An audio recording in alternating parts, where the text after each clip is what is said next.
आज का जो टेस्ट हम ले रहे हैं वो टेस्ट है प्राचीन भारत के अंतर्गत प्राचीन भारतीय समाज भाग 2। एक टेस्ट पहले हो चुका है, दूसरा आज है। देखिए, सबसे पहले इसके अंतर्गत जो प्रथम प्रश्न है उसके अंतर्गत ब्रह्म अक्षेत्र शब्द से क्या अर्थ होता है, यानी ब्रह्म अक्षत्र शब्द का क्या अर्थ होता है। इसमें देखिए, सबसे पहले देखिए मतलब जो है अक्षत्रिय और ब्राह्मण की वरिष्ठता। अक्षत्रिय जो अपनी उत्पत्ति ब्रह्मा से मानते हैं, अक्षत्रिय जो ब्राह्मण बन गए हैं, ऐसे ब्राह्मण जिन्होंने अक्षत्रियों की स्थिति प्राप्त, यानी ब्रह्म अक्षत्र समझिए एक तरह से जो है इसका आंसर बनेगा डी। ऐसे ब्राह्मण जिन्होंने अक्षत्रियों की स्थिति प्राप्त कर ली है उसे कहते हैं ब्रह्म अक्षत्र मात्र है। यानी ब्राह्मण जाति में जन्म होने के बावजूद ब्राह्मण द्वारा अक्षत्रिय धर्म का पालन करने वालों को ब्रह्म अक्षत्र कहते हैं, यानी ब्रह्म अक्षत्र इन्हें कहा गया है। नेक्स्ट देखिए हमारे जो है इसका बना हमारा डी। नेक्स्ट क्वेश्चन, स्मृतिकारों के अनुसार असुर प्रकार के विवाह की विधि थी, यानी स्मृतिकारों के अनुसार असुर प्रकार का जो विवाह है उसकी क्या विधि थी ये बताना। असुर प्रकार का विवाह, देखिए इसमें जो है आंसर बनेगा इसके अंतर्गत कन्या का क्रय, कन्या हरण, बलात्कार, प्रेम। आंसर बनेगा एक, कन्या का जो हरण है या कन्या का जो क्रय है, कन्या की जो खरीदते हैं वो असुर विवाह में कन्या को खरीदा जाता है। मैंने देखिए मनुस्मृति में असुर विवाह के विषय में विस्तार से वर्णन किया गया है कि यदि कन्या का पिता धन लेकर कन्या का विवाह करता है तो वह असुर विवाह कहलाता है। मतलब समझिए एक तरह से मतलब है कन्या का पिता वर पक्ष से जो मतलब पैसे लेता है या फिर कन्या को बेच देता है वर पक्ष को, तो उसे असुर विवाह कहा गया है। मतलब जो है कन्या का पिता धन लेकर कन्या का विवाह करता है उसे असुर विवाह कहा गया है। नेक्स्ट देखिए आपका विष्टि से क्या तात्पर्य है। विष्टि शिल्पियों पर लगाया गया कर, व्यापारियों पर लगाया गया कर, भुगतान के साथ करवाई गई मजदूरी, बिना भुगतान के करवाई गई मजदूरी। देखिए आंसर हमारा डी आंसर बनेगा। यानी कि विष्टि है क्या, विष्टि को एक तरह से मान लीजिए बेगार समझिए आप। बेगार मतलब समझते आप जो है बेकार का मतलब समझिए एक तरह से मतलब जो है हम किसी से काम तो लेते हैं पर उसका मेहनताना नहीं देते हैं, तो उसे क्या कहते हैं हम विष्टि या बेगार कहते हैं। अच्छा, बेगार का ये रूप है विष्टि यहां पर देखिए। अब विष्टि देखिए मतलब जो है बिना मूल्य भुगतान के मजदूरी करवाना विष्टि कहलाता है, तो आंसर बना हमारा डी। नेक्स्ट, कौटिल्य ने किन वर्णों के लोगों को सेना में भर्ती करने की अनुमति दी। केवल अक्षत्रिय, बी ब्राह्मण अक्षत्रिय, सी ब्राह्मण अक्षत्रिय वैश्य, डी ब्राह्मण अक्षत्रिय वैश्य और शूद्र। आंसर बनेगा डी, यानी कौटिल्य ने इन सब वर्णों को सेना में भर्ती करने की अनुमति दी है।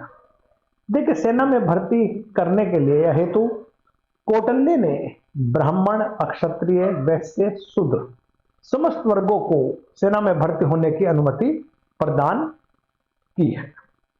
नेक्स्ट क्वेश्चन देखिए हमारा, निम्नलिखित में से कौन प्रतिलोम विवाह है। प्रतिलोम विवाह देखिए, यदि अक्षत्रिय एक वेश्या कन्या से विवाह करता है ये तो अनुलोम हो गया। यदि वैश्य शूद्र के साथ करता है यह भी अनुलोम विवाह हो गया।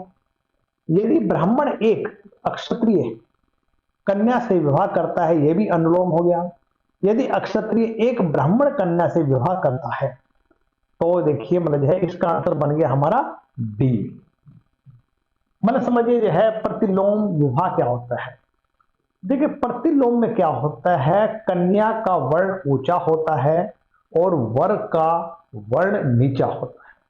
जैसे इसमें आंसर बताया गया है कि अक्षत्रिय मतलब है, यदि अक्षत्रिय एक ब्राह्मण कन्या से विवाह करता है। देखिए यहाँ सबसे पहले ब्राह्मण को रखा, नंबर 2 नक्षत्र रखा, तीसरे पे वैश्य रखा, चौथे पे शूद्र रखा है। तो इसका आंसर देखिए मतलब प्रतिलोम जो है, अनुलोम वह होता है जिसमें देखिए कन्या का जो है वर्ण नीचा होता है और पुरुष या वर्ग का वर्ण ऊंचा होता है, तो वो अनुलोम हो गया। इसी के विपरीत प्रतिलोम, जब कन्या का वर्ण ऊंचा होता है और वर्ग का नीचा होता है तो उसे प्रतिलोम विवाह कहते हैं। मतलब समझिए एक तरह से जो है, यदि अक्षत्रिय एक ब्राह्मण कन्या से विवाह करता है तो वह प्रतिलोम का एक उदाहरण होगा, क्योंकि इसमें विवाह में कन्या का वर्ण वर के वर्ण से श्रेष्ठ होता है, तो इसे प्रतिलोम विवाह कहा गया है। नेक्स्ट देखिए, स्मृतिकारों में वर्णित विवाह के इस प्रकार में वर द्वारा कन्या के पिता को एक गौ मिथुन देना पड़ता है। मतलब समझिए जो है देखिए, जिसमें एक मतलब जो है कन्या के पिता को एक गाय देनी पड़ती है, यह आर्ष विवाह, यानी इसका आंसर बन गया हमारा ए, आर्ष विवाह।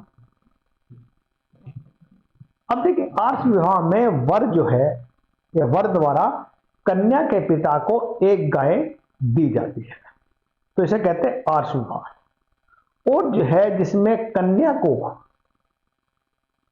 कर लिया जाता है, बेच देता है, तो वो असुर विवाह होता है।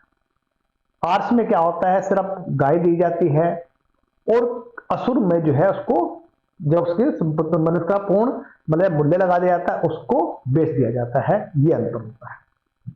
नेक्स्ट क्वेश्चन देखिए हमारा, निम्नलिखित में से किस ने पुत्र पति के मरने पर विधवा पत्नी को उसका उत्तराधिकारी माना है। यानी अपुत्र जिसका पुत्र ना हो, पति के मरने पर विधवा को पत्नी को उसका उत्तराधिकारी माना है। देखिए इसमें है, ये बनेगा आपस्तम, मन्नु, नारद या फिर याज्ञवल्क्य। आंसर बना है हमारा याज्ञवल्क्य, डी आंसर है। अब देखिए याज्ञवल्क्य स्मृति में पति की मृत्यु पर या पति की मृत्यु होने पर स्त्री के पुत्र न होने पर पति की पूर्ण संपत्ति का उत्तराधिकारी उसकी विधवा पत्नी को स्वीकार किया गया है। आंसर बना इसका डी। नेक्स्ट, सामान्य परिस्थितियों में स्त्री धन के उत्तराधिकारी में प्रथम अधिकार किसका होता है।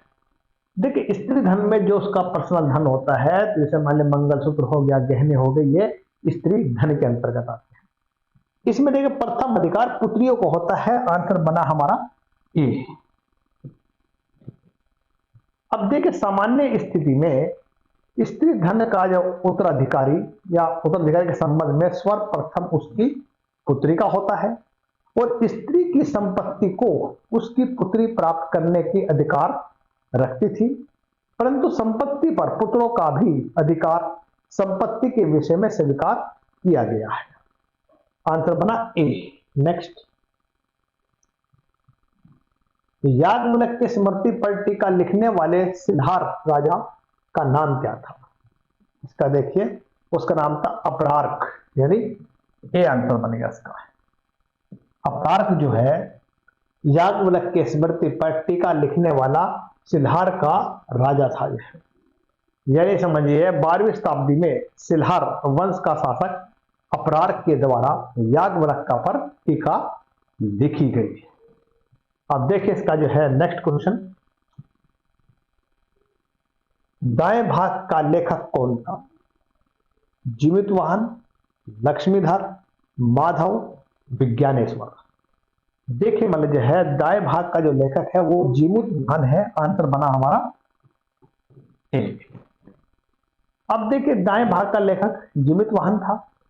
नेक्स्ट क्वेश्चन देखिए हमारा, निम्नलिखित विदेशी यात्रियों में से कौन अछूतों की सबसे लंबी सूची प्रदान करता है, यानी अछूतों की सबसे लंबी सूची प्रदान करता है? ए मेगास्थनीज, बी फाइयान, सी हवेनसांग, डी अल्बरूनी। देखिए आंसर बनेगा इसमें, देखिए इसका आंसर है डी अल्बरूनी। अल्बरूनी जो है अछूतों की सबसे लंबी सूची प्रस्तुत करता है। आंसर बना हमारा डी। अब देखिए विदेशी यात्रियों में से अछूतों की सबसे लंबी सूची प्रदान की थी अल्बरूनी ने। तो नेक्स्ट क्वेश्चन देखिए हमारा जो है, निम्नलिखित में से किस लेखक ने सर्वप्रथम सामंत शब्द का प्रयोग अधीनस्थ शासक के अर्थ में किया था? यानी कि जो है सबसे पहले बताना है कि सामंत शब्द का जो प्रयोग है अधीनस्थ शासक के रूप में किसने किया था? देखिए इसमें देखिए, ए बाणभट्ट, बी अश्वघोष, सी मन्नु, डी नारद। आंसर बनेगा ए बाणभट्ट। अब देखिए बाणभट्ट ने सामंत शब्द का प्रयोग अधीनस्थ शासक के अर्थ में किया था। नेक्स्ट, निम्नलिखित में से किसने लिखा है कि प्राचीन भारत में दास प्रथा विद्यमान नहीं थी? इसमें थार्डोटस, प्लूटार्क, मेगास्थनीज, टॉलमी। आंसर बनेगा सी मेगास्थनीज। अब देखिए मेगास्थनीज जो है मतलब जो है ये जो है कहता है कि भारत में दास प्रथा विद्यमान नहीं है, ये कहता है। देखिए तो देखिए मेगास्थनीज ने इंडिका में जो है अपनी प्राचीन भारत में दास प्रथा के न होने का वर्णन किया है। मतलब देखिए जो मध्य एशिया में दास और मालिक के बीच में बहुत सारा अंतर था जो है, यहाँ पर मालिक और दास के बीच में मतलब एक मधुर संबंध बने हुए थे। ऐसा लगता ही नहीं था कि दास और मालिक के संबंध है, इसलिए जो है दास को जो है यहाँ पर जो है मेगास्थनीज ने कहा कि यहाँ पर दास प्रथा नहीं है। आंसर बना हमारा सी। निम्नलिखित में से स्त्री धन का प्रथम उत्तराधिकारी कौन होता है? मैंने बता दिया है पुत्री। आंसर बना सी। नेक्स्ट, निम्नलिखित में से किस विवाह प्रकार में कन्या के पिता द्वारा एक जोड़ी गाय लेने की प्रथा? देखिए मैंने पहले बताया था इसमें आर्ष विवाह पहले डिस्कस हो चुका हमारा। आंसर बना हमारा ए।